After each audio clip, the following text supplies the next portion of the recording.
नमस्कार विद्यार्थी मित्रांनो. हिस्ट्री बाय मंगेश तोले या चॅनलमध्ये आपणा सर्वांचं स्वागत आहे. आपली येणारी प्रिलियम ही खास करून जी आता संडेला आहे त्या संदर्भात आपण आपल्या पुस्तकातून वेगळे काही मुद्दे कव्हर करत आहोत. ओके, सो साधारणतः UPSCचा आता झाला पेपर आहे हिस्ट्रीचा, आणि म्हणजे GS1 आणि हिस्ट्री ऑप्शनल की त्याच्यामध्ये सगळे सगळे क्वेश्चन्स आपण ऑलरेडी कव्हर केले होते, आणि मला आशा आहे की येणाऱ्या सगळ्या पुढील परीक्षांमध्ये देखील आपल्या पुस्तकाचा जास्तीत जास्त फायदा होईल. तर आपण की पुस्तकातून वेगळे मुद्दे की येणाऱ्या परीक्षेसाठी काय इम्पॉर्टंट असतील त्या अँगलने सगळा कव्हर करूयात एरिया. यामध्ये साधारणतः की इतिहासाची आपण केलेली विभागणी, आणि त्यानंतर की साधारणतः वेगवेगळे टप्पे जे होते, समजा की वेगवेगळी अश्मयुग आणि याचा आढावा आपण घेतला आहे की जुन्या अश्मयुगामध्ये काय चाललंय काय, किंवा क्रेटेशियस कालखंडामध्ये की डायनासोर्स नष्ट झालेत आणि त्यानंतर पुढील प्रक्रिया मेसोलिथिक मध्ये काय घडलंय, तर याचा आपण याच्यामध्ये आढावा घेतला आहे. आता की आपण साधारणतः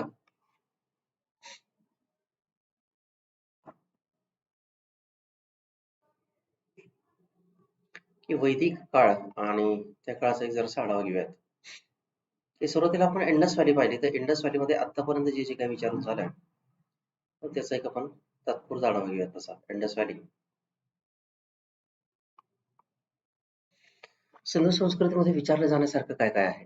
ओके, कारण यावेळेस उत्खननाला 100 वर्ष पूर्ण झाली आहेत. 1921 ला राखालदास बॅनर्जी, दयाराम साहनी, RC मुजुमदार, रंगनाथराव आणि वेगवेगळ्या सगळ्या सहकाऱ्यांनी उत्खनन करण्यास सुरुवात केली वेगवेगळ्या टप्प्यांमध्ये. तर हा एक महत्वाचा कंटेंट आहे की त्या संबंधित, खास करून मोहेंजोदडो. मग मोहेंजोदडो कुठे, तर मग लारखाना प्रांत आहे आपला. लारखाना हा जो प्रांत आहे, तर मग लारखाना जिल्ह्यात की मोहेंजोदडो येथे बौद्ध स्तूपांचे अवशेषांचे उत्खनन करत असताना राखालदास बॅनर्जी, ओके, तर यांनी 1920 मध्ये चित्रलिपीतील काही मुद्रा आढळलेल्या होत्या, आणि सन 1921 की आता 100 वर्ष पूर्ण झालेत. सो दयाराम साहनी आणि माधव स्वरूप वत्सम यांनी पंजाब परिसरातील रावी नदी किनारी तीरावरील मॉन्टेगोमेरी जिल्ह्यात उत्खनन करत असताना हडप्पा हे 3 मैलांचे शहर आणि साधारणतः 3 मैल विस्ताराचे शहर इथे सापडलंय. त्या संबंधित आपल्याला क्वेश्चन विचारले जाण्याची शक्यता आहे. मग प्रांत कोणता, तर मग लाराखाना. ओके, तेवढं लक्षामध्ये राहू द्या. साधारणतः विस्तार किती आहे, तर मग 3 मैल. तिथं काही मुद्रा आढळल्या, आणि इतर वेगळ्या परिसरामध्ये सापडत असलेल्या मुद्रांमधील साम्य हे त्यांना एका वेगळ्या शोधाकडे घेऊन गेल्या तसं. ओके, मग आता की पुरातत्व विभागाचे त्या काळातील तत्कालीन प्रमुख होते जॉन मार्शल, यांच्या मार्गदर्शनाखाली मोहेंजोदडो येथे काय घडलं, तर राखालदास बॅनर्जी आणि हडप्पा येथे माधव स्वरूप वत्स आणि दयाराम साहनी यांनी 1920 ते 1935 या काळात उत्खनन केलं आहे. तर ही बीट आपल्यासाठी महत्वाची आहे. ओके, मग साधारणतः लाराखान प्रांत, आणि तो इथं मुद्दा म्हणून मॅप दाखवला. मॅप वरती खास करून एक शहर विचारलं जाण्यासारखं ते म्हणजे धोलावीरा. ओके, की युनेस्कोने नुकताच वर्ल्ड हेरिटेज साईटच्या लिस्टमध्ये धोलावीरा या शहराचा समावेश केला आहे. आता एवढं एक लक्षात राहू द्या, धोलावीराची वॉटर मॅनेजमेंट सिस्टम ही त्या काळात इंडस व्हॅलीतील सगळ्यात बेस्ट मानली गेली आहे. ओके, आणि खास करून मग साधारणतः इथे मोहेंजोदडो येत आहे. त्यानंतर मग इकडे राखीगडी हे सध्या सगळ्यात मोठे शहर आपलं सापडलं आहे. त्यानंतर मग इकडे आलमगीरपूर येत आहे, इकडे दिल्ली, आणि दिल्लीच्या वरती इकडे सिनोली नावाची एक साईट सापडली, सिनोली. ओके, इकडचा परिसर जरासा लक्षामध्ये घ्या. सो सिनोली या ठिकाणी की साधारणतः आर्य परंपरेप्रमाणे अवशेष आढळलेत की वेगवेगळे रथ होते, त्या रथांच्या वरती काही योद्धे ते रथांसकट आणि त्यांच्या हातातील स्वर्ड्स सोबत पुरण्यात आलेत. मग मनोज वाजपेयी यांची जी चित्रफित येते आपलं वारंवार, वॉरियर्स ऑफ सिरोली नावाने डिस्कवरी चॅनल वरती वेगवेगळ्या साधारणतः की डॉक्युमेंटरीज देखील आल्या आहेत समजा. ओके, त्याचे वेगळे कॉम्पोनंट्स आपण डिस्कस करू शकतो. तर साधारणतः की सिनोली साठ सॅटन सिनोली की हे साधारणतः दिल्लीच्या वरती आहे आणि UP मध्ये आहे तसं. आता पुढे की खास करून या सभ्यतेला सिंधू संस्कृती असे नाव आहे. त्यानंतर मग घग्गर हाकडा संस्कृती किंवा सरस्वती सभ्यता असं देखील नाव दिलं आपण पाहू शकतोय तसं. ओके, मग आता पुढे येऊयात नेक्स्ट फेज मध्ये की अजून इंडस व्हॅलीमध्ये काय काय विचारलं जाऊ शकतं. मग हडप्पा, हडप्पा कुठे आहे, तर मग रावी नदी किनारी आहे, एवढं कंपल्सरी लक्षात ठेवायचं आहे.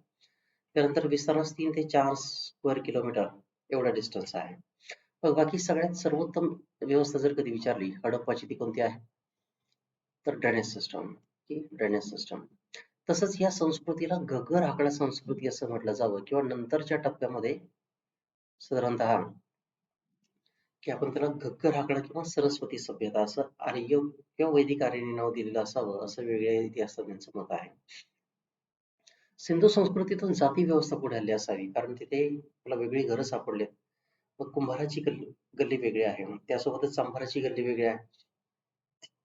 अशा विविध गल्ल्या आणि त्या संबंधित असलेल्या वेगळ्या घडामोडी हे आपण ऑब्झर्व करू शकतो. तशा हा सेल सापडलाय, हा सेल मुद्दाम इथे घेतलाय, त्याला आपण युनिकॉर्न असं म्हणतोय. युनिकॉर्न जे प्रकरण आहे ते पुढे चांगलंच गाजलंय की एक शिंग्या हा त्यांचा स्टेट सिम्बॉल असावा, जसं आपलं अशोकाचं लायन कॅपिटल सध्या आपलं स्टेट सिम्बॉल आहे.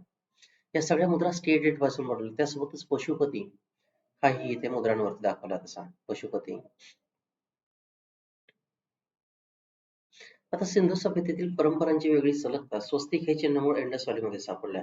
त्यासोबतच मेहंदीचे कोण, सारीपाट, लगोरी हा खेळ, तंदूर रोटी, पनीर, प्रत्येक किचनमध्ये खड्डा, कुत्र्याच्या गाळात पट्टा घालून फिराव्यास नेणे, पोपट मैना पाळणे, कावळा आणि रांजणातील पाणी यांची गोष्ट, कापडाचा बॉल, नर्तकीच्या हातभर बांगड्या घालण्याची पद्धती, त्यानंतर सप्तमातृकांची पूजा, एक्का किंवा एडका बैलगाडी या परंपरा, या सगळ्या वेगळ्या इंडस व्हॅलीमध्ये आपण पाहता येत आहे. तशा भूमिगत जल साठा वाढवण्यासाठी की पाणी फिरवा आणि पाणी जिरवा की वेगळे चर कोरले जात, त्या चरांमधून पाणी सरपीला आकाराने फिरवलं जाईल आणि त्यानंतर पुढील टप्प्यामध्ये ते येत असेल. असं कापूस आणि नीळ ही तर ही जगाला दिलेली देणगी मानली जाते.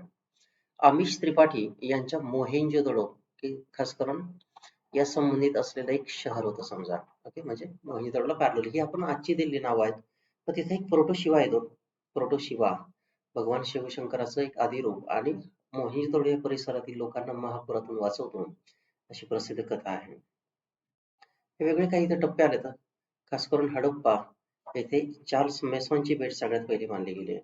चार्ल्स मेसन जो आला हडप्पा या ठिकाणी 1829, नंतर 1872-73 सर अलेक्झांडर कनिंगहॅम, त्यानंतर 1921-22 हडप्पा येथे मग दयाराम साहनी आणि मोहनजोदडो येथे राखालदास बॅनर्जी यांचे उत्खनन, त्यानंतर 23-24 जॉन मार्शल आणि सहकाऱ्यांचे उत्खनन, सर मॉर्टिमर व्हीलर यांचे उत्खनन 1946, 1955 लोथल एस आर राव, 1960 कालीबंगन येथे बीबी लाल आणि बी के थापर यांचे उत्खनन, 1963 राखीगडी. राखीगडी हे इंडस व्हॅलीमधील सध्या सापडलेलं सगळ्यात मोठं शहर आहे तसं.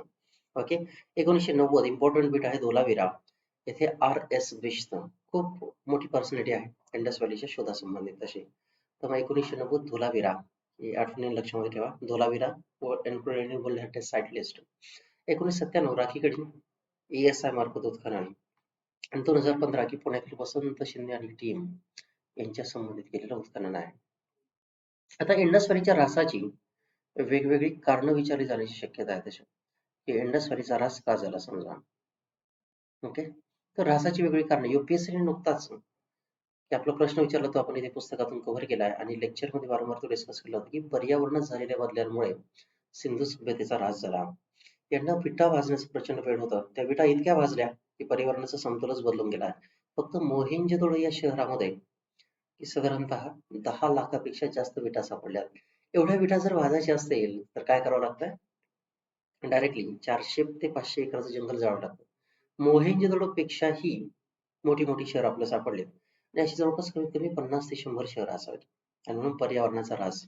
पुढे वाळवंटी कारणामुळे येथे इंडसचा ऱ्हास झाला. सप्तसिंधूतील नद्याने येणाऱ्या प्रचंड मोठ्या पुरामुळे ही नष्ट झाली असावी असाही आहे.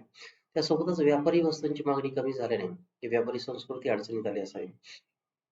गाळाच्या संचयनामुळे आणि नद्यांचे तर वर उचलले गेल्यामुळे नद्यांचे प्रवाह बदलल्यामुळे ही संपदा नष्ट झाली असावी. या परिसरात भूकंपाचा तडाखा बसलेला आहे. त्याचे पुरावे आपल्याला सापडतात आणि म्हणून कदाचित ती नष्ट झाली अशी भरपूर वेगवेगळी कारणं आहेत. त्यासोबतच मग नंतर कोणतं तर आर्यांचं अटॅक असं मानलं गेलं मात्र नंतर ते नष्ट करण्यात आलं. ओके, आर्यांचा अटॅक. मग आता की सर जॉन मार्शल आणि मॉर्टिमर व्हीलर सिंधू सभ्यतेतील लोक शांतताप्रिय, विकासप्रिय आणि अहिंसक होते असं त्यांचं म्हणणं होतं. ओके, सो इंडस व्हॅली नंतर पुढील टप्पा आला तो म्हणजे आर्य. हा, की सध्या चालू घडामोडींच्या संबंधित वेगळी मुद्दाम काही माहिती टाकली आहे तशी.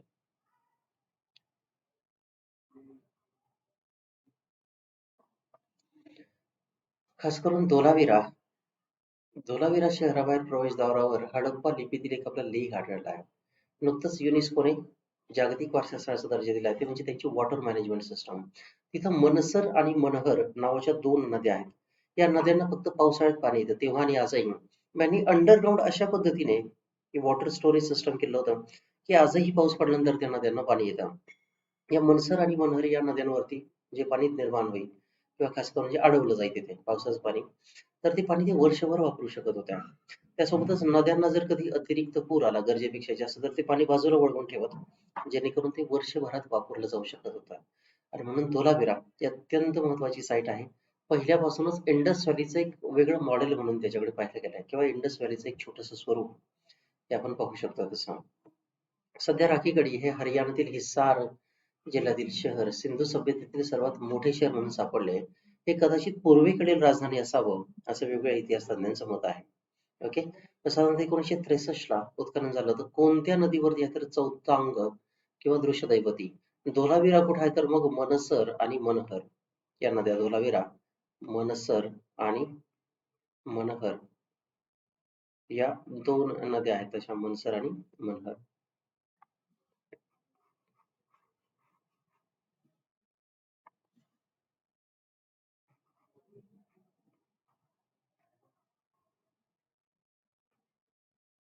मनसर आणि मनहर. सो राखीगढीचा विस्तार. ओके. सो धोलावीरा आपण पाहिला चौटांग किंवा दृश्यदैवती नदीवरती राखीगढी हे शहर वसलं आहे. त्यानंतर सिनोली ज्याची आपण चर्चा केली उत्तर प्रदेशातील बागपत जिल्ह्यात दिल्लीपासून 70 किमी अंतरावर गंगा यमुना दोपात सिनोली या ठिकाणी अवशेष आपण पाहू शकतो. इथं रथांसह डेड बॉडीज कशा पुरल्या तर ब्रॉन्झच्या तलवारीसह पुरण्यात आल्या. स्त्री पुरुषांचे मृतदेह इथे योद्ध्यांप्रमाणे पुरण्यात आलेले आहेत तसं.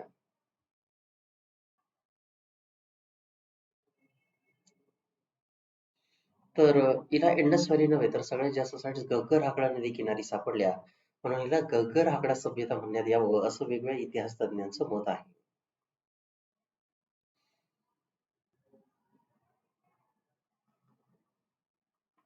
मग आता पुढे आर्य आलेत खास करून कुठं तर हिंदुकुश पर्वताच्या मार्गे मध्य आशियातील गवताळ प्रदेश या परिसरात ते राहिले ते ब्रह्मावर्त परिसर आणि या परिसराला पुढे आपण आर्यावर्त असं म्हटलं ब्रह्मावर्त आणि आर्यावर्त. मग त्यातून भारतामध्ये नंतर वर्णव्यवस्था उदयास आली. भारतामध्ये नंतर बघ वर्णव्यवस्था उदयास आलेली आहे तशी. आता यामध्ये विशेषतः महत्व काय तर मग वैदिक काळ आणि उत्तर वैदिक काळ.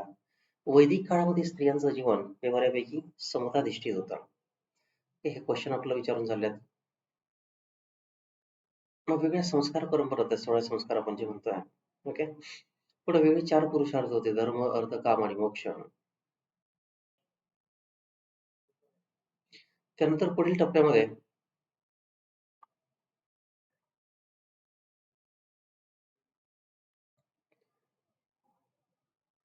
उत्तर वैदिक काळ जरा स्त्रियांचं स्थान आणि स्त्रियांच्या स्थानामध्ये घसरण झालेली आहे असं आपण म्हणू शकतो.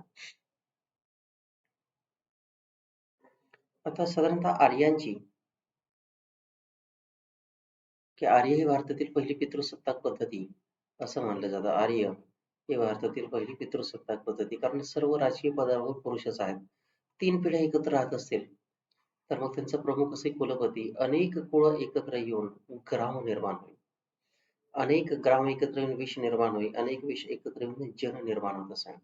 अनेक जन एकत्र येऊन पुढे महाजनपद आणि त्यानंतर मग उत्तर वैदिक काळात एक खास करून महाजनपदांचा उदय झाला. सभा यामध्ये ज्येष्ठ व्यक्तींचा समावेश असेल. समिती यामध्ये प्रामुख्याने राजकीय कार्याशी संबंधित निर्णय घेतले जातात. विधाता यामध्ये युद्धासंबंधित निर्णय घेतले जातात आणि परिषद काय तर युद्धासंबंधी निर्णय घेण्यासाठीचा एक अपेक्स बॉडी मानली गेली तशी परिषद. ऋग्वेदिक काळात सभा आणि विधाता याच्यामध्ये स्त्रियांच्या समावेशाचा उल्लेख आहे. सभा आणि विधाता की थोडक्यात समितीमध्ये स्त्रिया नसाव्यात असं तज्ञांचं मत आहे. बळी हा ऋग्वेदात निर्माण केलेला किंवा नमूद केलेला सगळ्यात पहिला कर मानला जातो. ओके. बळी तो स्वइच्छेने दिला जातोय. आर्य हे निसर्ग पूजक होते. आर्यांनी कधीही मूर्तीपूजा केलेली नाही. पुढं स्वामी दयानंद सरस्वती यांचं जे म्हणणं होतं की मूर्तीपूजा नाकारा तर ते आपण शकतो तसं. मग वैदिक धर्म आहे. वैदिक धर्म पूर्णतः निसर्गावरती आधारित होता. इंद्र हा त्यांचा प्रमुख देव आहे आणि मग साधारणतः की सगळ्यात प्रमुख देव तसा वरुण देखील मानला गेला आहे.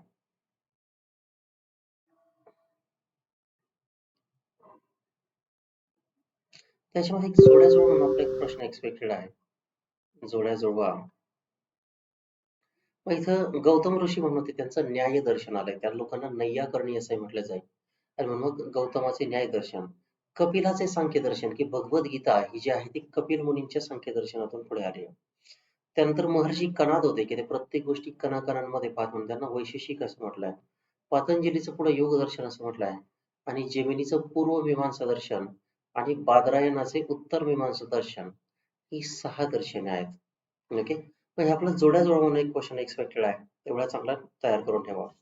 की मग गौतमांचे न्यायदर्शन, कपिल सांख्य, कणाद वैशेषिक आणि पतंजलीचं योग दर्शन, त्यानंतर जेमिनीचं पूर्व मीमांसा आणि बादरायणाचे उत्तर मीमांसा. तर ही एक महत्वाची बीट आहे आपल्यासाठी की हे सॅल्वेशन सायन्स म्हणजे काय तर मोक्ष मिळवण्यासाठी ज्या पद्धतीचं ज्ञान लागतं ते आपण इकडे ऑब्झर्व करू शकतो तसं. मग बौद्ध जैनांची उदयाची वेगळी कारणं होती आणि खास करून मग बौद्ध धर्म आपण पाहिलाय की अनिच्छ. अनिच्छ म्हणजे काय तर एका पद्धतीने जग हे अनित्य आहे असं सिद्धार्थ गौतमाचं म्हणणं होतं. त्यांच्या विचारांनी नंतरच्या टप्प्यामध्ये सगळे जग बदललंय. आर्य अष्टांगिक मार्ग आणि सगळ्या वेगळ्या परंपरा आहेत की अहिंसा, सत्य, अस्तेय, अपरिग्रह आणि त्यानंतर मग ब्रह्मचर्य. बौद्ध धर्माचे वेगवेगळे इथं ग्रंथ होते. मग बौद्ध धर्माचं त्रिपिटक हा धर्मग्रंथ पाली भाषेमध्ये आहे. ओके. मग हे ग्रंथ थोडेसे आपल्या महत्वाचे आहेत. बौद्ध धर्माचा त्रिपिटक हा ग्रंथ पाली भाषेत असून या ग्रंथात 3 विभाग किंवा 3 पिटक आहेत. त्यामध्ये सामान्यतः सुत्त पिटक, विनय पिटक आणि अभिधम्म पिटक. सुत्त पिटकामध्ये किंवा गौतम बुद्धांचं तत्वज्ञान आहे. त्यांचे प्रिय शिष्य उपाली आणि आनंद यांनी जे सहभाग घेतला होता तर सुत्त पिटक आनंदाने लिहिलंय. त्यानंतर उपाली याचं विनय पिटक आहे. त्यानंतर अभिधम्म पिटक हे सम्राट अशोकाच्या काळात लिहिण्यात आलं. अभिधम्म पिटक. सुत्त पिटकामध्ये दिग्घ निकाय, मध्यम निकाय, संयुत निकाय, अंगुत्तर निकाय आणि खुद्द निकाय. निकाय म्हणजे संग्रह. निकाय म्हणजे संग्रह. हे 5 विभाग आहेत. विनय पिटकमध्ये मग पातिमोक्ष, सुत्त विभंग, खंदक व परिवार हे विभाग असून त्यात बुद्ध संघ आणि भिक्षू यांच्या आचरणाचे नियम आहे. अभिधम्म पिटकात सर्व विषय प्रश्नोत्तर स्वरूपात हाताळलेले पाहता येतात. बौद्ध धर्माचे अनेक ग्रंथ पाली, मागधी आणि संस्कृत भाषा आहेत. सिंहली भाषेत दीपवंश आणि महावंश हे ग्रंथ आपण पाहू शकता. जातक कथा आणि इतर साहित्यातून बौद्ध धर्माची माहिती आपल्याला लक्षामध्ये येते तशी. मग महायान भारतामध्ये सर्वात पहिली मूर्तिपूजा कोणी केली तर महायान. मग महायान आणि हीनयान. महायान काय म्हणतात तर बुद्ध हा देव होता. ओके. बुद्धाची मूर्तिपूजा करा आणि त्यानंतर मूर्तिपूजेनंतर बुद्धाच्या विचारांचा संस्कृतमधून प्रसार करा असं त्यांचं म्हणणं होतं. तर हीनयान काय म्हणतात तर बुद्ध मनुष्य होते. बुद्धांची मूर्तिपूजा करता कामा नये कारण स्वतः त्यांचं म्हणणं होतं आणि पाली भाषेतून प्रसार करावा. अशा पद्धतीने एक मग महायान आणि हीनयान हे बीट विचारली जाण्यासारखी आहे आपली. मग बुद्धांच्या ऱ्हासाची कारणे, त्यानंतर मग जैन धर्म, जैन धर्मातील 24 तीर्थंकर हे काय विचारलं जाणार नाही. मात्र मेन थीम विचारलं जाईल. कदाचित इंडस व्हॅलीवरती जैनांचा पूर्ण प्रभाव आपण ऑब्झर्व करू शकतो. जैन परंपरेचा पूर्ण प्रभाव. वर्धमान महावीर आणि त्यांचे वेगळे शिष्य ते आपण ऑब्झर्व करू शकतो. जैन धर्मातील त्रिरत्ने सम्यक दर्शन, सम्यक ज्ञान आणि सम्यक चरित्र. पुढे पंचानुव्रते किंवा महाव्रते, अनुव्रते हेही प्रकरण आपण डिस्कस केलं आहे तसं. मग इथे श्वेतांबर दिगंबर बेसिक बीट आपल्यासाठी महत्वाचे आहे. दिगंबर जे वस्त्र घालत नाही ते दिगंबर, जे अत्यंत कठोर व्रतांचं पालन करतात ते म्हणजे दिगंबर. पुढे श्वेतांबर म्हणजे कोणते तर बऱ्यापैकी ते संसारामध्ये राहतात आणि पांढरी वस्त्र परिधान करतात तसे आहे. त्यातील मग की दिगंबर म्हणतात सगळेचे सगळे तीर्थंकर पुरुष होते तर श्वेतांबर म्हणतात की एक तीर्थंकर स्त्री देखील होती. दिगंबरांचं त्या काळात म्हणणं होतं की स्त्रियांना या जन्मी मोक्ष मिळत नाही. आता नवीन पुस्तकांमध्ये काही चुकीचं दिलंय मात्र मग श्वेतांबर म्हणतात की स्त्रियांना या जन्मी मोक्ष मिळू शकतो. आणि म्हणून आता नंतर ही परंपरा पुढे आली. मग आजीवक संप्रदाय, आजीवक संप्रदायाची रचना ही पूर्वीपासूनच होती मात्र मग मख्खलीपुत्त गोशाला यांनी केली. नशिबात सगळ्या गोष्टी पूर्वीच लिहिल्या आहेत असं त्यांचं म्हणणं होतं. आणि मग तो टप्पा त्यांनी इथं मांडलाय तसा. मग त्यांनी निष्क्रियवाद आणि नियतिवाद जर नशिबामध्ये दिलंच आहे तर मग टेन्शन घ्यायचं कारण काय की जे व्हायचं ते होईल असं त्यांचं म्हणणं होतं की अशोकाचे वडील बिंबिसार यांच्या दरबारी पिंगलवत्स हा आजीवक विश्वास आहे समजत नाही. चारवाक काय म्हणतात तर शुद्ध भौतिकवाद, मृत्यूनंतरचं जीवन नाही हे जीवन अंतिम जीवन आहे असं चारवाकाचं म्हणणं आहे.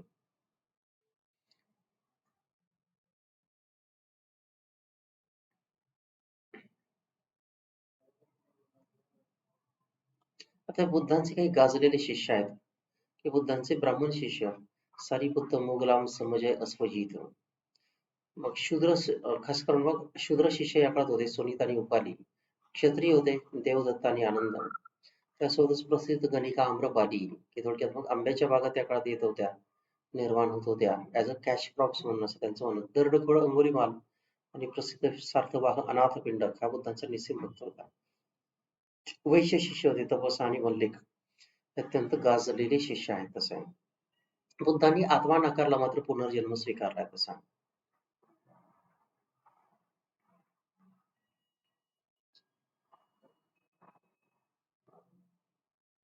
तर काही गाजलेले बोधिसत्व आहेत तर त्यांच्यावरती प्रश्न अपेक्षित आहे. पद्मपाणी अवलोकितेश अजिंठ्याचा एक ब्रँड अँबॅसेडर आज आपण म्हणतो की त्याच्या हातमध्ये पद्म आहे आणि तो अवलोकातून आपल्याकडे पाहतोय. पुढे मंजुश्री बोधिसत्व त्याच्या एका हातात पुस्तक तर दुसऱ्या हातात तलवार आहे.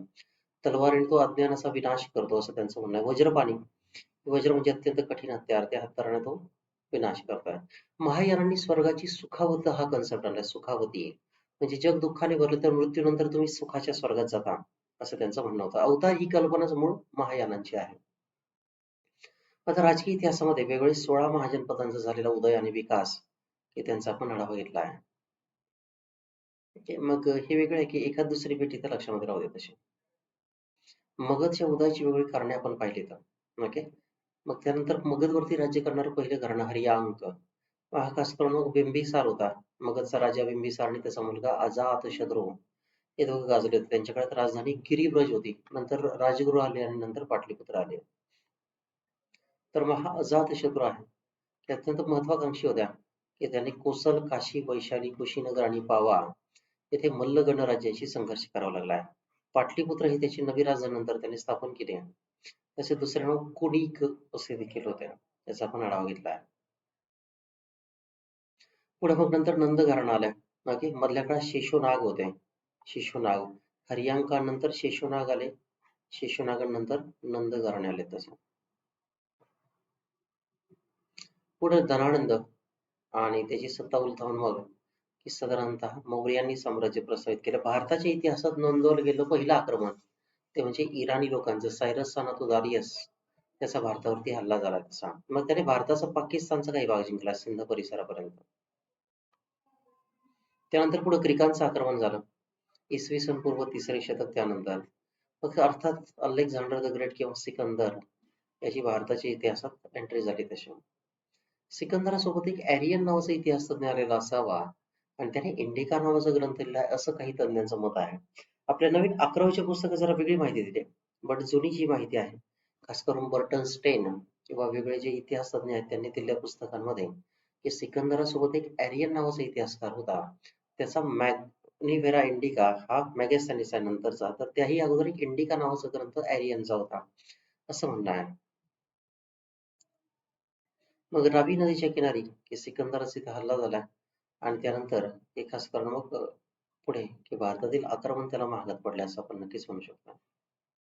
मग चक्रवर्ती सम्राट अशोक आणि अशोकबद्दल आपण भरपूर माहिती घेतली आहे. त्याचे वेगळे धर्मधोरण की साधारणतः इसवी सन पूर्व 969 त्याने स्वतःचा राज्याभिषेक करून देवानंद पियदसी राजा ही पदवी घेतली आहे.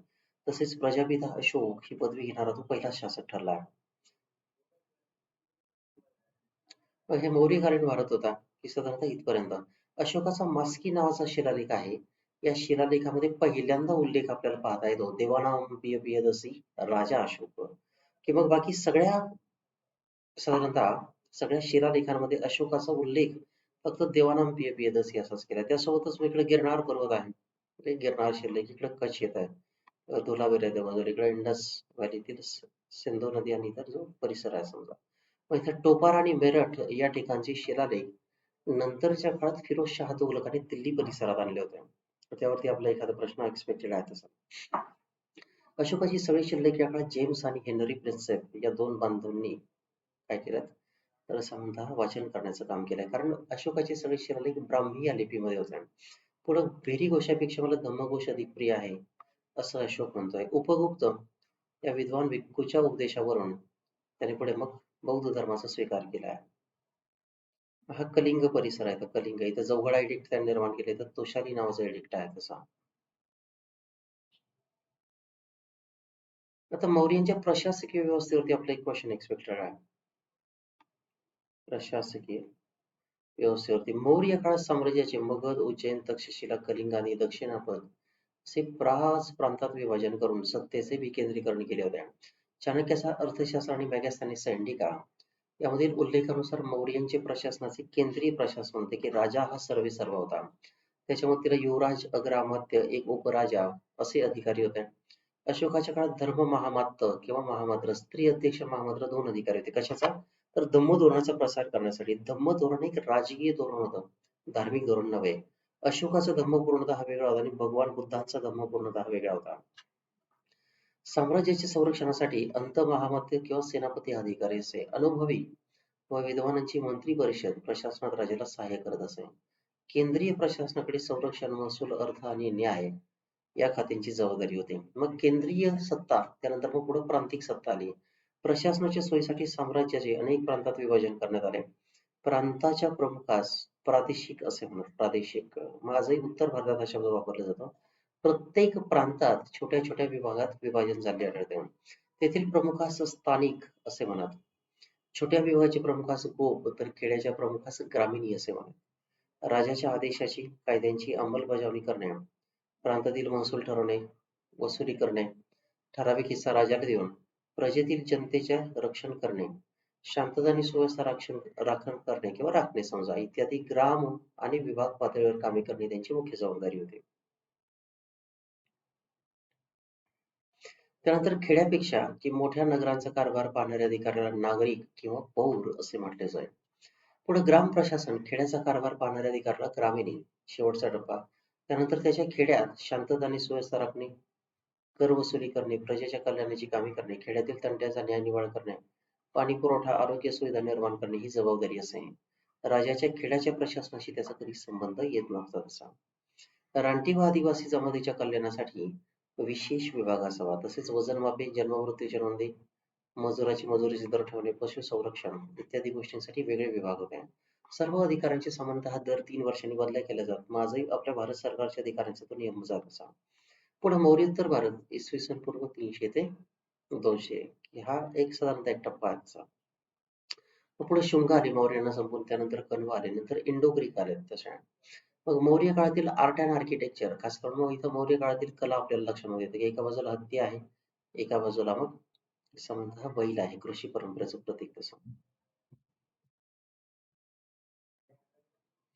मग भारतावरती की खास करून शक, कुशाण आणि हुणांचे पुढे आक्रमण झालं. सुरुवातीला इराणी लोकांनंतर पुढील टप्पा म्हणजे मग साधारणतः ग्रीकानंतर इंडो ग्रीकानंतर शक, नंतर कुशाण, नंतर हुना. मग हे मौर्यांच्या काळात सांचीचा स्तूप उभारण्यात आलाय. सध्या जो आहे तो सातवाहनांच्या काळात करण्यात आलाय. हे जे बाहेरचे गेट आहेत, तर हे जे तोरणं, या तोरणांमुळे तो जागतिक वारसा ठरला तसा. तोरणांमुळे तो एक जागतिक वारसा ठरलेला आहे तसा. हे शुंग काळात उभारण्यात आले तसं. ही शुंग काळात ही तोरणं उभारण्यात आलेली आहेत. पुढे पारथियन्स किंवा पल्लव आले. पुढे प्रसिद्ध कुशाण राजा आलाय कनिष्क. आणि कनिष्काने की मग त्याचा स्वतःचा काळ चांगलाच गाजवला. याच्या 9 देशांवरती कुशाणांचं राज्य होतं जवळपास. प्रसिद्ध सम्राट कनिष्क. मग साधारण कनिष्काच्या काळात वाढलेली नाणी आहेत, त्यावरती तो बुद्ध म्हणूनही दाखवलाय. त्यासोबतच तो येशू ख्रिस्तांप्रमाणे स्वतःला देवपुत्र म्हणत असे की येशू ख्रिस्त आणि कनिष्क समकालीन होते. हे कुशाणांचा एम्पायर आहे की साधारणतः संपूर्ण दिल्ली, मथुरा, अगदी युपीचा बहुतांश भाग आणि इथपर्यंत हे जाऊन पोहोचले तसं. की मग कुशाणांच्या काळात खास करून भारतातील दुसरी कलाशैली उदयास आली. पहिली गांधार परिसरातील होती, नंतर मग ही मथुरा कलाशैली. यात लाईफ साईज पुतळे दाखवले सगळे आणि गौतम बुद्ध अत्यंत आखीव रेखीव आणि सुबक दाखवले. मग मूळ भारतीय कलाशैली जर विचारली तर ती मथुरा आहे. राजकीय इतिहास की खास करून मग आपण मगधचा राजकीय इतिहास आणि त्याचा आढावा घेतला. संकीर्ण इतिहासामध्ये आपण UPSC ने विचारलेले वेगळे प्रश्न टाकले आहेत तसं.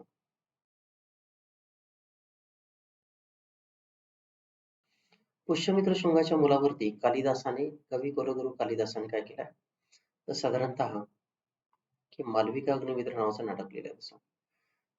पुढे दक्षिण भारताचा इतिहास, याच्यामध्ये नंतर मग महापाषाण काळ, हे प्रकरण पुढे सांगितलं जातं महापाषाण काळ, की मृतांवरती मोठमोठे दगड ठेवत म्हणून यांना महापाषाण काळातील लोक असं म्हटलंय. पुढे संगम काळ आला. ओके, म्हणजे काय तर संगम साहित्यातून त्यांची आपल्याला कल्पना येते. पण तमिळ बांगव्यामध्ये की तिरुवेल्लोर या जैन साधूंनी तिरुकुरल हा एक ग्रंथ लिहिला, हा एक बुक ऑफ विजडम आहे, कपलेट्स, की मी पी चिदंबरम आणि खास करून मग पुन्हा निर्मला सीतारामन देखील बजेट मांडत असताना या वेगळ्या ग्रंथांचा आपल्याला आढावा देतात तसा.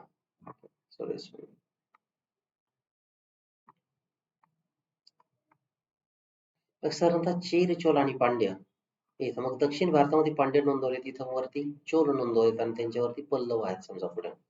तर हा प्रश्न आपला मॅपच्या अँगलने देखील विचारले जाण्याची दाट शक्यता आहे तशी. ओके, सो चेर, चोल आणि पांड्य यांचा मॅप विचारली जाण्याची शक्यता आहे. सो सगळ्यात शेवटी पांड्य आहेत एवढं लक्षात ठेवा. नंतर मग या लोकांचं रूपांतरण सातवाहनांमध्ये झालं आहे. सातवाहन एम्पायर जे आहे ते आपण ऑब्झर्व करू शकतो तसं. यांचे गाजलेले राजे हे खास करून मग वसिष्ठीपुत्र यज्ञश्री आहे, त्यांच्यापूर्वी गौतमपुत्र सातकर्णी आहेत समजा. ओके, गौतमपुत्र सातकर्णी हा सगळ्यात गाजलेला राजा आहे की ज्याने शकांचा पाडाव केला असं आपण म्हणतोय, शकांचा पाडाव. पुढे मग नंतर वाकाटक घराणे आलेत. हा मग जुन्नर परिसरामध्ये की तासलेला शिलालेख, शिलालेख म्हणण्याऐवजी ते गुफा चित्र आहेत. ही सातवाहनांच्या काळातील नाणी, की सातवाहनांच्या काळातील नाणी कोणत्या पद्धतीची होती त्याचा आपण पाहणी करतोय त्याची. सातवाहनाच्या नाण्यांवरती नौका दिसत आहेत, त्यासोबतच मग डबल वास्ट बोट ही बात आहे. त्यातून व्यापारामध्ये झालेली प्रगती लक्षामध्ये येते. रोमन साम्राज्याशी व्यापार होता आणि भारतातील सगळ्यात जास्त लेण्या सातवाहनांच्या काळातच फोडण्यात आल्या तशा.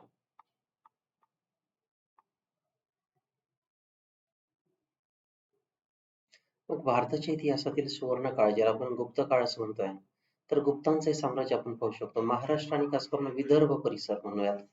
विदर्भ म्हटलं तर जास्त युग करायला, मग तिथं वाकाटक राजघराण्याची सत्ता होती. ओके, वाकाटक या राजघराण्याची पुढे सत्ता निर्माण झाली तशी मौर्यांच्या राजनंतर. त्यांचा चंद्रगुप्त प्रथम, त्यानंतर मग समुद्रगुप्त आपला विचारून झाला, की त्याची अलाहाबाद प्रशस्ती ही अशोकाच्या शिलालेखावरती आहे. त्यानंतर मग आजच्या खास करून कुतुब मिनार ज्या प्रेरणेतून उभारलं, तर चंद्रगुप्त द्वितीय किंवा विक्रमादित्य याच्या काळात निर्माण झाला एक लोहस्तंभ आहे. तर हा लोहस्तंभ आपल्यासाठी विचारली जाण्याची एक दाट शक्यता आहे तशी, की ऐबकाने तो पाहिला होता तसा. उज्जैन ही त्याची दुसरी राजधानी होती. गुप्त काळात आलेला फाहियान हा चिनी प्रवास साधारणतः 398-399 तर ते 411च्या दरम्यान त्याच्या साम्राज्यात आला होता. आपल्या प्रवास वर्तनामध्ये, प्रवास वर्णनामध्ये खास करून तो ब्राह्मण धर्माची चलती असल्याचे नोंदवतो. पुढे प्रजेचे कल्याण, व्यापार, उद्योगधंदे आणि आर्थिक सुबत्ता या काळात असल्यामुळे तो भारताचा सुवर्ण काळ ठरला तसा. तर गुप्तकालीन प्रशासकीय व्यवस्थेवरती जरा प्रश्न विचारले जाण्याची दाट शक्यता आहे. त्याच्यावरती एक आढावा घेत राजसत्ता, देश आणि धर्माचे रक्षण करण्यासाठी राजसत्ता प्रबळ करण्याचा प्रयत्न करण्यात आला. राजा हा मनुष्यरूपी देव आहे ही कल्पना रुजवण्यात आली. राजाने प्रजेच्या हिताला सर्वोच्च प्राधान्य दिले पाहिजे, त्यासाठी राजाने धर्म, न्याय, नीती यास अनुसरून कारभार करावा ही संकल्पना रूढ झाली आहे. वरिष्ठ अधिकारी, मंत्री आणि इतर अधिकाऱ्यांच्या नेमणुका राजाकडून केल्या जात असत. त्याच्या आज्ञेनुसार राजाला कार्य करावं लागेल. आणि खास करून गुप्त काळात की सामंतीकरणाची वाढ होण्यास म्हणजे वेगळ्या जमीनदार देण्यास सातवाहनांच्या काळात सुरुवात झाली आणि त्याचा अपेक्स गुप्तांच्या काळात झाला असं आपण म्हणू शकतो. दैवी राजसत्ता असली तरी त्याची सत्ता अनियंत्रित नव्हती. मुलकी प्रशासन हे स्थानिक संस्थांकडून चालवलं जात असे. राजाच्या खालोखाल युवराजाचे स्थान असे. राजाला प्रशासनात सल्ले देण्यासाठी मंत्री परिषद, प्रशासनातील विविध खाती असत. विविध अधिकाऱ्यांना भंडागारिक, दंडपाशिक, महाप्रतिहार आणि विनय स्थिती स्थापकी असे संबोधत. साम्राज्यातील प्रांतांना राष्ट्र, देश, महाल असे म्हणत. तर गोप किंवा मंडलेश्वर हा बहुधा राजपुत्र असे. मंडलेश्वर किंवा मंडलाधिकारी. प्रांतातील लहान भागांना विषय असं म्हणतात आणि त्यावर विषयापती हा अधिकारी असे. हा प्रश्न जसाची तसा विचारला जाण्याची शक्यता आपण आता जी चर्चा करतोय. तर त्याच्या हाताखाली अग्रहारी, गौर्मिक, भांडागार अधिकारी होतं. त्यानंतर तलावाटक इत्यादी अधिकारी होते. प्रशासनातील सर्वात लहान भाग म्हणजे ग्राम आणि त्याचा प्रमुख ग्रामिणी हा असे. सरकारी मालकीची जमीन, खाजगी मालकीची जमीन व धर्मादाय जमीन असे तीन भाग असून धर्मादाय जमीन करमुक्त होते. खाजगी जमिनीवर भागकर हा जमीन महसूल रोख किंवा धान्य स्वरूपात वसूल केला जाईल. याशिवाय जकाती, कर व पट्ट्या, जंगल व खाणी यांचे उत्पन्न देखील त्याला मिळत होते. तसं सैन्यामध्ये पायदळ, घोडदळ, रथदळ आणि हत्तीदळ हे 4 विभाग होते असून या काळात रथांचा उपयोग बंद करण्यात आला होता. भुक्तीमध्ये महासेनापती असे सैनिकांना पगार रोख दिला जाणे, मांडलिक राजांना अंतर्गत स्वायत्तता होती तशी. ओके. सामंतांना वरिष्ठ अधिकार पदवी दिली जात. सामंत म्हणजे सरदार. या काळात चोरी सेवा गुन्ह्यांचे प्रमाण कमी होते. फाशी किंवा देहांत शिक्षा दिल्या जात नसत. गुन्हेगारांना दंड व इतर शिक्षा केल्या जात. गुप्त साम्राज्यात असे धर्मशाळा, दवाखाने, पानपोया आणि अन्नछत्रे निर्माण केली जात होती तशी.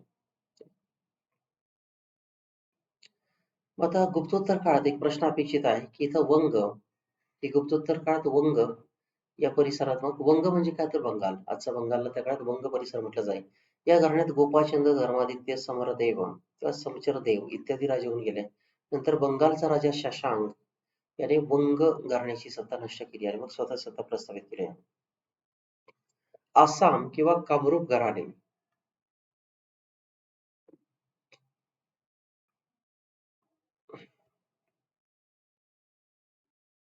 या घराण्यातील पहिला राजा पुष्पवर्मन असून कामरूपमध्ये त्यांनी सत्ता स्थापित केली. ते गुप्त साम्राज्याची मांडलिक असावेत. नारायण वर्मन या राजाने मांडलिकत्व झुगारून देऊन साम्राज्याचा विस्तार केला.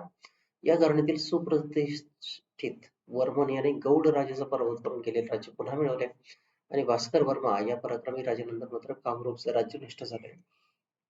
हा भास्कर वर्मन पुढे हर्षवर्धनाच्याही काळात होता आणि तो राज्याभिषेक आणि इतर वेगळ्या ठिकाणी धर्मसंसदेला आणि महामोक्ष परिषदेला त्याची उपस्थिती होती असे ग्रंथामध्ये उल्लेख पाहता येतात. वल्लभी गुजरातमध्ये होतं. हे प्रशासकीय अधिकारी घडवण्यासाठी प्रसिद्ध होतं त्या काळातील ISIPS. इथं मैत्रक नावाचे राजे होते. यामध्ये उज्जैन, काठियावाड, भडोच, जुनागड, मंदासोर या परिसरात भटार्क याने मैत्रक घराण्याची स्थापना केली. त्याने वल्लभी नगरी उभारली. त्याच्या वल्लभीच्या राज्यात धारासिंग, द्रोणासिंग, ध्रुवासेन, गुहासेन, शिरादित्य इत्यादी राजे होऊन गेले. चौथ्या धारासेन दरबार प्रसिद्ध संस्कृत कवी भारवी राजास होता. या घराण्यातील शेवटचा राजा शिलादित्य सातवा असताना हे राजघराणे नष्ट झाले असं म्हटलं जात आहे. पुढे कलचुरी की दक्षिण गुजरात, माळवा आणि खानदेश महाराष्ट्रातील खानदेश या परिसरात कलचुरी घराण्याची सत्ता होती. नंतर त्यांच्या अनेक शाखा वेगळ्या प्रदेशात उदयास आल्या. या घराण्यातील कृष्णराजाचा मुलगा बुध राजा याचा बदामीच्या चालुक्य राजाने पराभव केला. नंतर मौखारी, पुष्यभूती आणि मैत्र या राजांनी पराभव करून माळवा आणि दक्षिण गुजरात जिंकून घेतले. तसं एक महत्वाची बीट आहे की गुप्तांच्या नंतर काय काय घडलं समजा किंवा मग हर्षवर्धनाच्या टप्प्यामध्ये काय काय घडलं. सो हर्षवर्धन हा प्राचीन भारतातील एक शेवटचा राजा मानतो. संस्थापक पुष्यभूती होता. की त्याच्या आदित्यवर्धन नंतर हा एक राजा आला की त्याने गुप्त घराण्यातील महासेनगुप्त देवी या राजकन्याशी विवाह करून आपले महत्व वाढवले होते. त्याचा पुत्र पुढे आला प्रभाकर वर्धन यांनी पंजाब, राजस्थान, माळवा आणि सिंध जिंकून आपल्या राज्याचा विस्तार केला असं म्हटलं जातं. मग प्रभाकर वर्धन आणि मग त्याची मुलं होती राजवर्धन, हर्ष आणि राजश्री समजा. तर हर्ष हे साधारणतः आपल्यासाठी महत्वाचा राजा आहे. तसा हर्षाची प्रशासन व्यवस्था आपण एकदा पाहून घेत. महत्वाचा राजा होता तसा प्रशासन व्यवस्था. मग ही गुप्तांप्रमाणेच होती. गुप्त साम्राज्याप्रमाणे हर्षाच्या साम्राज्यात भुक्ती, विषय, पथक पथक म्हणजे उपविभाग होता. त्यानंतर मग ग्राम आणि खेडे हे विभाग होते. अधिकाऱ्यांमध्ये महाबलाविधिकृत, त्यानंतर आयुक्त, महाप्रतिहार, महासंबंध आणि कटुक, न्यायकर्णी, ग्रामिक, दंडनायक आणि दंडपाशी ही प्रमुख अधिकारपदे होती तशी.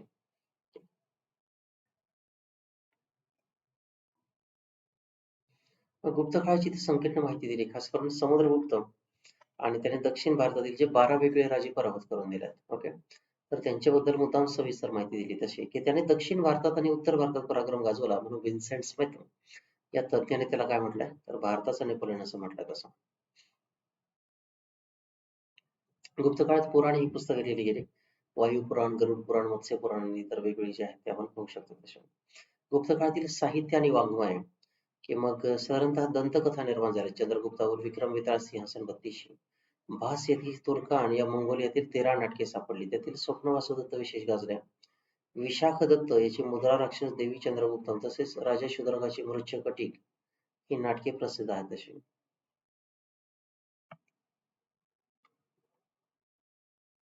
या काळी रामायण महाभारत लिहिले गेले. साहित्याच्या दृष्टीने हा अभिजात काळ होता. अमरसिंह याने व्याकरण लिहिलंय अमरकोश, संस्कृत व्याकरण आहे. दंडी याची काव्यदर्शी व्याकरण रचना तसंच चंद्रगोमिन याचं चंद्र व्याकरण ही रचना प्रसिद्ध आहे. दंडीचे काव्य दर्शन तसेच दशराज कुमार चरित्र आणि किरातार्जुनीय हे प्रचंड गाजले आहे. भृतहरीचे नीतिशतक, शृंगार शतक, वैराग्य शतक हे काव्यग्रंथ प्रसिद्ध आहेत. वत्सवट्टी याचा रावणवध हा काव्यग्रंथ तसेच विष्णू शर्माचे पंचतंत्र आणि हिशोबदेश प्रसिद्ध आहेत. कामंदकाचे नीतिशास्त्र, वात्सायनाचे कामसूत्र, भामह काव्यालंकार या प्रमुख रचना नंतरच्या टप्प्यात प्रसिद्ध झाल्या तशा. गुप्त काळातील विज्ञान तंत्रज्ञानावरती फिक्स क्वेश्चन एक्सपेक्टेड आहे तसा. विज्ञान तंत्रज्ञानावर मग आर्यभट्ट या पुस्तकात शून्य वापरला. कनिष्काच्या दरबारात इसवी सन पूर्व पहिले शतक, इसवी सनाचे पहिले शतक यात बुद्धाचा त्रिकाय सिद्धांत मांडला आणि या तत्वज्ञानाच्या कल्पनेतून शून्यवाद पुढे आला. म्हणजे बुद्धाचा त्रिकाय सिद्धांत प्रसिद्ध झाला आहे. तत्वज्ञानात सर्वप्रथम शून्य वापरलं गेलं. नंतर आर्यभट्टाने गणितात शून्य सर्वप्रथम वापरला. दशमान पद्धती ज्याला आपण डेसिमल सिस्टम असं म्हणतो तीही इथं आली. मग पुढे आर्यभटीय दशगणिका स्तोत्र, गीतिका स्तोत्र, आर्याष्टशतक ही आर्यभट्टाची निर्मिती आहे. पायची किंमत पुढे घनमुळे, वर्गमुळे, साइन हे टेबल वापरल्या. त्यास पायथागोरसचा सिद्धांत स्वतंत्रपणे माहित होता. जगाचे केंद्र पृथ्वी नसून सूर्य हे आहे म्हणजे सूर्य सिद्धांत त्याने सर्वप्रथम मांडला. पृथ्वी तिच्या व्यासाभोवती फिरते त्यामुळे दिवस रात्र होतात असं म्हणणं होतं.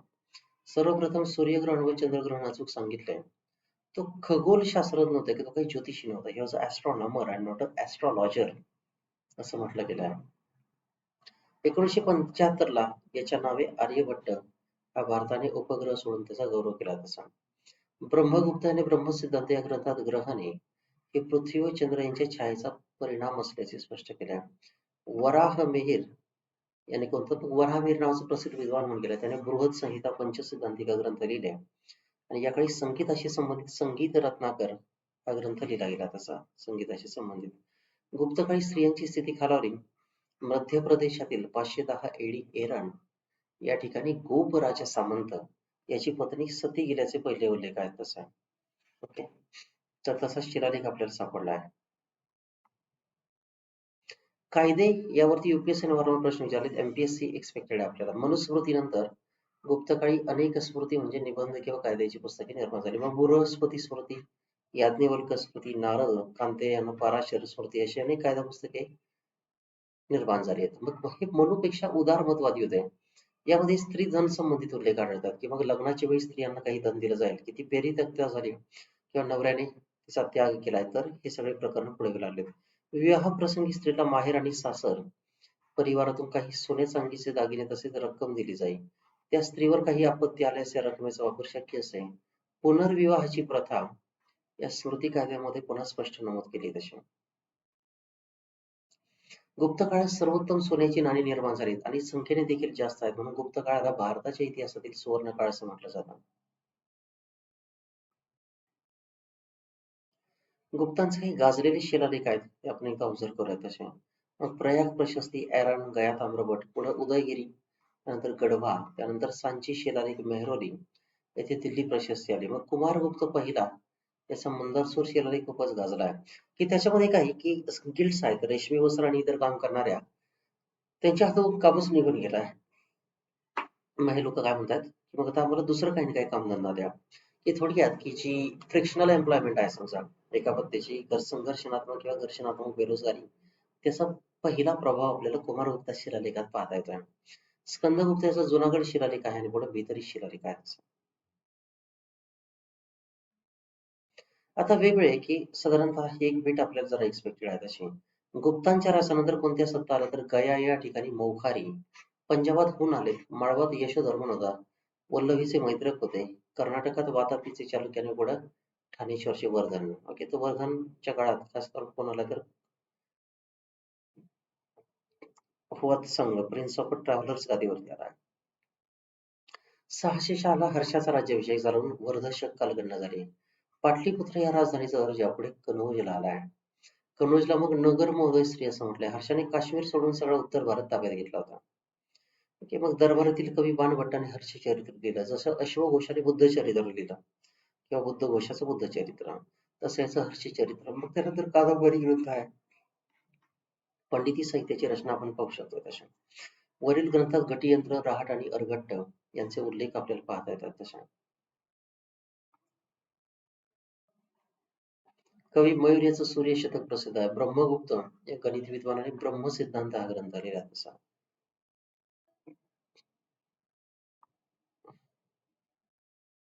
हर्षला दुसरा अशोक असंही म्हटलंय. हे नालंदाचे वेगळे अवशेष आहेत. आता प्राचीन भारतातील वेगवेगळे विद्यापीठ आहे. खास करून सगळ्यात जुनं नालंदा आणि तक्षशिला दोन्ही समकालीन असावेत. पुढे वल्लभी आले गुजरातमध्ये, श्रीपाद वल्लभ. मग तेच गुजरात दिगंबर. मग पुढे तेल्हार आले, कोसंबी आले, विक्रमशिला आले. ही जगप्रसिद्ध विद्यापीठे प्रसिद्ध झाली. याशिवाय पाटलीपुत्र, वाराणसी, कांची, वल्लभी, उज्जैन ही शहरे शिक्षण केंद्र म्हणून उदयास आली. या सर्व शिक्षण केंद्रातून धार्मिक शिक्षणाबरोबर वैद्यक, पुढे खगोल, ज्योतिष, व्याकरण, तत्वज्ञान इत्यादी विषयांचे ज्ञान दिले जाईल. या काळात अनेक ग्रंथ तयार झाले आणि निरनिराळ्या ग्रंथांच्या निर्मितीमुळे आणि शिलालेखामुळे शिक्षणाचा प्रसार मोठ्या प्रमाणात झाला.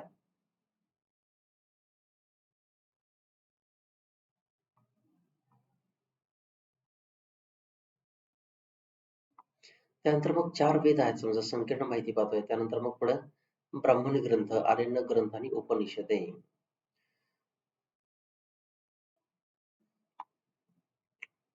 आता या षडदर्शनाची जरा थोडा चर्चा करूया. षडदर्शन म्हणजे काय, तर it is a solution science. महर्षी गौतमाचे न्याय दर्शन होते. यात आत्मा आणि परमात्मा यांच्या अस्तित्वाविषयी तर्कशास्त्रीय दृष्टिकोनातून विचार मांडले. यात अनुमान व उपमान यांचा आधार घेतलाय. कपिलाचे सांख्य दर्शन यात ईश्वराचे अस्तित्व मान्य केले. सर्व भौतिक विश्व मिथ्या मानले असून प्रकृती व पुरुष हे दोन घटक स्वतंत्र मानले आहेत. तसे पुढे पतंजलीचे योग दर्शन, योग साधनेद्वारे चित्ताची एकाग्रता साधून मोक्ष प्राप्ती करून घेता येते. पतंजलीचे योग दर्शन की योगाच्या माध्यमातून मोक्ष मिळवा, जन्ममरणाच्या फेऱ्यातून मुक्तता. कणादचे वैशेषिक दर्शन, कणाज्ञ हा एक विशेष घटक म्हणून त्याला तत्वज्ञानास वैशेषिक दर्शन असं म्हटलंय. त्यात अनुवादाचा सिद्धांत मांडून संपूर्ण विश्वाची निर्मिती अणुपासून झाली असं म्हणतात. मात्र अणु नष्ट करता येत नाही किंवा तो पुन्हा निर्माण होत नाही अथवा त्याचे विभाजन करता येत नाही असे त्याचे मत होते. जैमिनीचे पूर्वमीमांसा दर्शन, सहेतुक किंवा निर्हेतुक कर्मच मानवाला केले पाहिजे. त्याप्रमाणे वेदातील धार्मिक विधी आणि कर्मे केली पाहिजेत. हा कर्मवादाचा सिद्धांत त्याने मांडलाय. हा मागील वेळी प्रलंबमध्ये एकदा विचारून झाला म्हणजे. ओके. स्टेट गव्हर्नमेंटची एक एक्झाम होती नॉर्थ इंडियामध्ये तिथे. बादरायणाचे उत्तर मीमांसा दर्शन, ब्रह्मचर्य संबंधी विचार तसेच मृत्यू आणि मृत्यूनंतरचे मानवी जीवन संबंधी तत्वज्ञानाला चर्चा केली. तसेच आध्यात्मिक विचारही तिथं मांडण्यात आलेले आहेत. तसं आहे. स्मृती वाङ्मय म्हणजे काय, तर एका पद्धतीने बघ स्मृती की जसं मनुस्मृतीवरती आधारित कायद्याची पुस्तके, याज्ञवल्क्य, नारद, विष्णू स्मृती. आर्ष महाकाव्यांमध्ये रामायण आणि महाभारत येतात. त्यातला बऱ्यापैकी सगळ्यांना बालपणापासून माहितीच आहे. मौर्य काळात मग संस्कृत भाषेतील पाणिनीचे अष्टाध्यायी आणि व्याकरण हे पूर्ण ग्रंथ किंवा हे ग्रंथ पूर्णावस्थेत आले. कौटिल्याचा अर्थशास्त्र हा राजनीती व अर्थशास्त्र विषयक ग्रंथ या काळात लिहिला गेला. या काळात धर्मसूत्रे व गृहसूत्रे रचण्यात आली. रामायण आणि महाभारताची रचना याच काळात झाली. या काळात गौतम, कपिल आणि कणाद यांची तत्वज्ञान विषयी ग्रंथ लिहिले गेले. कांत्यायन नावाचे एक प्रसिद्ध ऋषी होते, त्यांनी पाणिनीच्या सूत्रावर वार्तिक हा भाष्य ग्रंथ लिहिला आहे. स्वप्न वासुदत्त आणि मालविका अग्निमित्र ही अभिजात नाटके याच काळात लिहिली. भद्रभाऊ या जैन साधने कल्पसूत्र हा ग्रंथ याच काळात लिहिला तसा. ओके. मग गुप्त काळ हा संस्कृत साहित्याचा सुवर्ण काळ असं म्हटलं जातोय. संस्कृत भाषेला गुप्तांनी राजाश्रय दिला तसा. स्वतः गुप्तराजे कवी, साहित्यिक आणि विद्वान असल्यामुळे त्यांच्या उत्तेजनामुळे पाटलीपुत्र, उज्जैन, काशी, मथुरा इत्यादी शिक्षण केंद्र उदयास आले. काव्य, महाकाव्ये, नाटके, पुराणे, स्मृती वाङ्मय, तत्वज्ञान, विज्ञान या विषयावरती साहित्य निर्मिती झाली. कवी कुलगुरू कालिदास यांनी रघुवंश, कुमार संभव ही महाकाव्ये लिहिली. ऋतुसंहार आणि मेघदूत ही काव्ये लिहिलीत आणि शाकुंतल, मालविका अग्निमित्र, विक्रमोर्वशीय ही नाटके कालिदासांनी निर्माण केलेली आहेत. आपला प्रश्न जोड्या जोडायच्या अँगलने एखादा एक्सपेक्टेड आहे, तसं आपण याची चर्चा पाहतोय. त्याशिवाय गुप्त काळात नायिका नसलेले मुद्रा राक्षस हे संस्कृत नाटक विशाखा दत्तांनी लिहिले, की आतापर्यंत प्रत्येक पिक्चर मध्ये हिरोईन लागते, हिरोईन नसेल तर का होणार. तर मग याने काय केलं, तर विशाखा दत्त याने हे नाटक लिहिलं आहे. भारवीने किरातार्जुनीयम हे काव्य लिहिले. दंडीने दशकुमार चरित्र लिहिले. शूद्रकांनी 10 अंकी सामाजिक हास्याचे मृच्छकटिक नाटक लिहिले, म्हणजे मातीची बैलगाडी, लिटिल प्ले कार्ड. सुबंधू याचं वासवदत्त हे गद्य काव्य लिहिलं त्याने. अमरसिंहाचा अमरकोश, भट्टीचं रावणवध, भृतुहरीचे नीतिशतक आणि वैराग्य शतक, शृंगार शतक हे ग्रंथ विशेष गाजलेत. असं आपण म्हणू शकतो. ही अत्यंत महत्वाची बीट आहे. कंपायलेशन आपण केलं त्यामध्ये सगळं. वसुबंधू याचं अभिधर्म मोक्ष पुढं ईश्वर कृष्ण या बौद्ध पंडितांनी सांख्य दर्शनावर भाष्य करणारा सांख्यकारिका हा ग्रंथ लिहिला आहे. याच काही गुणाढ्याचं बृहद कथा, विष्णू शर्मा याचं पंचतंत्र गाजलंय. विष्णू पुराण, वायू पुराण, ब्रह्मांड पुराण, मत्स्य पुराण. ओके. गुणाढ्य हा सातवाहन राजाच्या दरबारी होता. ओके. पुढे नारद स्मृती, बृहस्पती स्मृती, कात्य स्मृती, व्यास स्मृती इत्यादी ग्रंथ लिहिले गेलेत. सिद्धसेन याचं न्यायदर्शन, असंग याचं संगीतशास्त्र, योगाचार, पुढे चेदिका, महायान संपरिग्रह, वात्सायनाचं कामसूत्र, सोमदेव याचा कथा सरिता सागर, क्षेमेंद्र याचा बृहत कथा मंजरी यासारखे अनेक ग्रंथ गुप्त काळात रचण्यात आले. संस्कृत भाषेत विविध विषयांवर विपुल ग्रंथ निर्मित झाल्यामुळे गुप्त काळाची तुलना इंग्लंडमधील राणीचा एलिझाबेथच्या काळाशी केली जाते. जसं राणी एलिझाबेथ यांच्या काळात अभिजात काळ निर्माण झाला तसं तेही केलं जात आहे. दक्षिण भारतात मग तमिळ भाषेत नयनार अल्वार या संतांची अनेक काव्य रचना आहेत. नयनार या शैव पंथांच्या संतांमध्ये मणिकावचर, नंतर सबंदर, तिरुमल्लारप्पार आणि सुंदर यांसारखे अनेक संत होऊन गेले. अल्वार या वैष्णव पंथातील संतांमध्ये नमल्लवार, त्यानंतर तिरुमंगई, कुलशेखर आणि आंदल असे अनेक संत होऊन गेले. आंदल या एक स्त्री कवयित्री होत्या आणि मग संत स्पृश्य अस्पृश्यांच्या परंपरेवर त्यांनी वाद केले असं म्हटलं गेलं आहे. पुढे मणिकावाचर या संतांनी तिरुवाचकम हा काव्यसंग्रह लिहिला आहे. पेरियर पुराणम या ग्रंथात अनेक शैव संतांचे जीवन करण्याची माहिती असून नलावीर प्रबंधम या ग्रंथात 12 अलवार संतांची माहिती आपल्याला पाहता येते की अलवार आणि नयनार तसं. ओके. त्यासोबतच मग संगम साहित्यामध्ये मदुराईचे पांडे राजे होते. तलाई संगम, इदाई संगम आणि कडाई संगम अशा 3 संगम परिषदा झाल्या. मदुरा किंवा मदुरा येथे अगस्त्य ऋषींच्या अध्यक्षतेखाली तलाई संगम झाले. परंतु महापुरामुळे मग ही संगम पुढे कटकपुरम इथं स्थलांतरित करण्यात आली आहे. पण तिथेही पूर आल्यामुळे ही संगम पुन्हा मदुराला हलवण्यात आली. या स्थलांतरणामुळे मोठ्या प्रमाणात साहित्य नष्ट झाले आणि या अविशिष्ट म्हणजे तर एक विदग्ध साहित्य आहे की त्याला एक प्रॉपर कल्चर केलंय, नर्चर केलाय. तर या साहित्यात इत्तुगोय आणि पुट्टुपुट्टू असे 2 विभाग आहेत. संगम साहित्य परिषदेच्या काळात तोलकापियर या अगस्त्य ऋषीच्या शिष्याने हे साधारणतः तोलकापियम हा ग्रंथ लिहिला आहे. तामिळ व्याकरणात व्याकरण विषय ग्रंथ लिहिले. त्यानंतर संगम साहित्य शिलपादिगर मणिमेखलाय, जीवक चिंतामणी या रचना करण्यात आल्या. तिरुवेल्लुवर याने राज्यशास्त्रावरील कुरल हा ग्रंथ लिहिला. संगम साहित्यामध्ये वास्तव जीवन व आदर्श यांचा सुंदर मिलाप झालेला आपण पाहू शकतोय तशा. ओके. सो संगम साहित्य आपल्यासाठी महत्वाचं आहे तसं. पुढे मग चित्रकला भीमबेटका आहे आणि त्यानंतर मग अजिंठा चित्रशैलीमध्ये फ्रेस्को पेंटिंग्स आहेत तशा. ओके. फ्रेस्को. मग आता की साधारणतः गुप्त काळात आणि त्यानंतर चित्रकलेच्या कार्यार्थाने कळस गाठला गेला. चित्रकलेचा हा सुवर्ण काळ मानला जातो. चित्रकलेत तंत्र, रंगसंगती, विशिष्ट शैली, प्रमाणबद्धता, वास्तवता आणि अचूकता याकडे अधिक लक्ष देण्यात आले. त्यामुळे अजिंठ्याची चित्रकला ही उत्कृष्ट कलेचे प्रतीक मानली जाते. या चित्रांसाठी फ्रेस्को पद्धतीचा वापर करण्यात आला. मग फ्रेस्को काय आहे की त्यात पहिले दगड किंवा भिंत सपाट करायची, तासायची, गुळगुळीत. त्यानंतर मग चिखल, माती, शेण, गवत, भुसा, भाताचा कोंडा यांचे मिश्रण द्यायचं. त्याचा लेप दगडी सपाट भिंतीवर लावण्यात मग कुठून गुळगुळीत करत आणि लेप ओला असताना त्यावर चुन्याचा रंग देत. त्यानंतर जलरंगात चित्ररंग. जलरंग म्हणजे काय तर मग पाणी मिक्स त्यामध्ये आणि ते रंग ओले असत तसे. दीर्घकाळ रंग टिकून राहण्यासाठी वनस्पतींचे रस आणि डिंक मिसळून एकाच फटकाऱ्यामध्ये की जेणेकरून एकच फटकारा म्हणजे आपण जो अर्थ समजू तसा तिथे या चित्रे रेखवत असत तसे. तर अजिंठा एक प्रगत प्रकरण मानलं गेलं आहे. आता यामध्ये की प्राचीन भारतातील खगोल विज्ञान.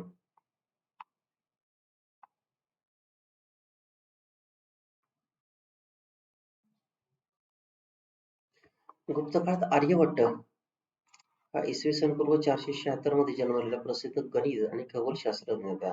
त्याच्या आर्यभट्ट या ग्रंथात पृथ्वी गोल आहे आणि ती अक्षाभोवती फिरते त्यामुळे दिवस रात्र होतात हे पहिल्यांदा नमूद केलं. नाही पृथ्वी सपाट मानली जाईल. सूर्य व पृथ्वीच्या मध्ये चंद्र आल्यास सूर्यग्रहण व चंद्र सूर्य यांच्यामध्ये पृथ्वी आल्यास चंद्रग्रहण होते हे सिद्धांत वैज्ञानिक पद्धतीने त्याने मांडले. त्याने पृथ्वीचे परिभ्रमण व ग्रहांची गती यावरून गणिताच्या साहाय्याने मांडलेले सिद्धांत आजही सत्य ठरतात. आर्यभट्टांनी सौर कालगणना केली. पुढे 365 दिवस, 15 घटी, 31 पळे आणि 25 विपळे अशी जी कालगणना आहे समजा प्राचीन भारतामध्ये केली जात होती, ते आपण इथे पाहू शकतो. आर्यभट्टानंतर वराह मिहिर आलाय, तोही खगोलशास्त्र होता. त्याने पंचसिद्धांतिका या ग्रंथात सूर्य सिद्धांत, चंद्र, सूर्य ग्रहणे, ग्रह नक्षत्र यांची युती, राशी नक्षत्र यासंबंधी विचार मांडले. तसेच बृहत संहिता या फलज्योतिष शास्त्रावरील ग्रंथात त्याने ग्रहणे, ग्रहयुती, गती यांचे मानवी जीवनावर होणारे वेगळे परिणाम सांगितले. बृहत जातक आणि लघु जातक हे ग्रंथ होराशास्त्रावरील प्रमाण ग्रंथ मानले जातात. तसेच जातक कथा आणि त्या संबंधित आहेत. पुढे ब्रह्मगुप्त हा इसवी सनाच्या 7व्या शतकातून किल्ला ज्योतिषी आणि विद्वान होता तसा. त्यामुळे ब्रह्मस्फुट सिद्धांत या ग्रंथात आर्यभट्टाच्या ग्रहणासंबंधी कठोर टीका केली. त्याच्यामध्ये राहू केतूमुळे ग्रहणे होतात असं तो म्हणतोय. मात्र ज्योतिषशास्त्र संबंधित त्याचे विचार अधिक परिपूर्ण आणि शास्त्रशुद्ध आहेत. गुरुत्वाकर्षणाचा सिद्धांत त्यांनी सर्वप्रथम मांडल्याचे सांगितले जात आहे. पुढे भास्कराचार्य आलाय की 12व्या शतकात प्रसिद्ध गणिती आणि ज्योतिषी असून त्यांनी लीलावती आणि सिद्धांत शिरोमणी हे ग्रंथ लिहिलेत, जे गणिताचे एक प्रमाण ग्रंथ मानले गेलेत. ओके. सिद्धांत शिरोमणी या ग्रंथात ज्योतिषशास्त्रासंबंधी त्याने विचार मांडलाय. मात्र पुन्हा की जरा चुकीचं जातोय की आपल्याला लॉजिक मध्ये इंटरेस्ट नसून नॉमी मध्ये इंटरेस्ट आहे तसा, की ज्योतिषशास्त्र हे काहीतरी एक अंदाजशास्त्र आहे, सोडो सायन्स, आणि ते रिअल सायन्स नाही. तर मग पृथ्वी गोल असून तिला कसलाही आधार नाही, तसे तिचे स्वतःचे आकर्षण आहे असं म्हणणारा तो पहिला ठरला आहे.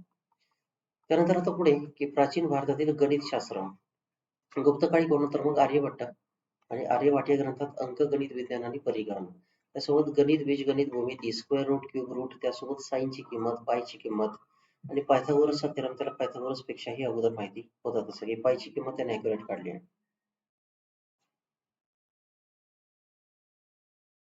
मग आता वैद्यक शास्त्र, मेडिकल सायन्स, हे कोविड क्रायसिस आल्यानंतर असा प्रश्न फ्रेम होणं गरजेचं आहे की मेडिकल सायन्स.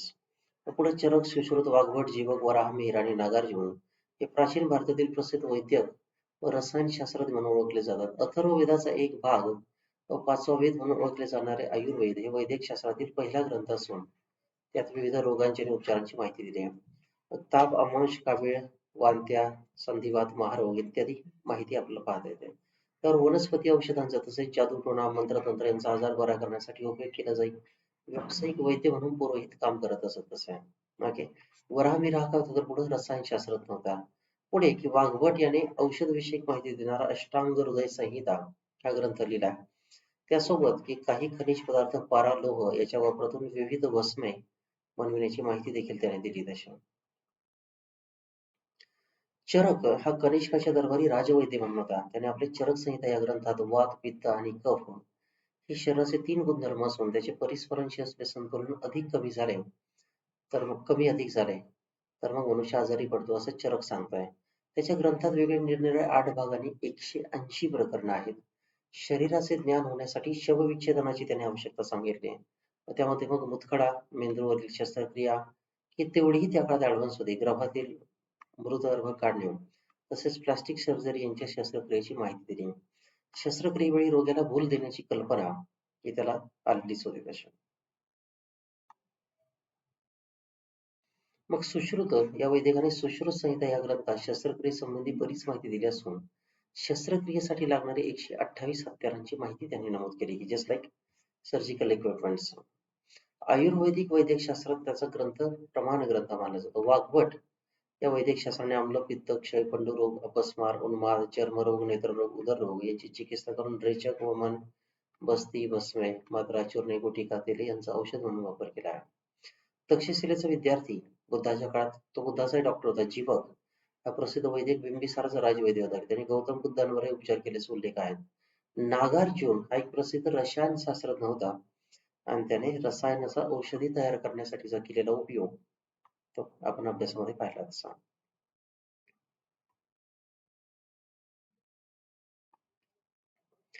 कणाद याने आपल्या तत्वज्ञानातून भौतिकशास्त्राच्या दृष्टिकोनातून कणादवादाचा अनुसंबंधी विचार नमूद केला. त्याने विश्वातील वस्तुजातीची द्रव्य, गुण, कर्म, सामान्य, समवय, विशेष या 6 घटकाची विभागणी केली असून अभाव हा 7वा घटक मानला गेला तसा. पृथ्वी, आप, तेज, वायू, आकाश यांची पंचमहाभूते अणूच्या सूक्ष्म कणांनी बनलेली आहेत. अणू स्वयंचलित नसून त्याचे विभाजन करता येत नाही. ओके, असं त्याचं म्हणणं आहे.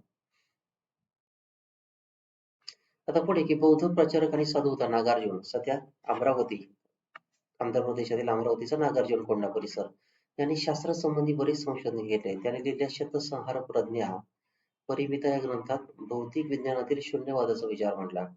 आधुनिक काळात अल्बर्ट आइन्स्टाईन यांनी जो सापेक्षवादाचा सिद्धांत मांडला, तो दुसऱ्या शतकात नागार्जुनाने आधीच सांगितलं होतं, की त्यावरून भारतीय लोक किती ऍडव्हान्स होते आपण पाहू शकतोय.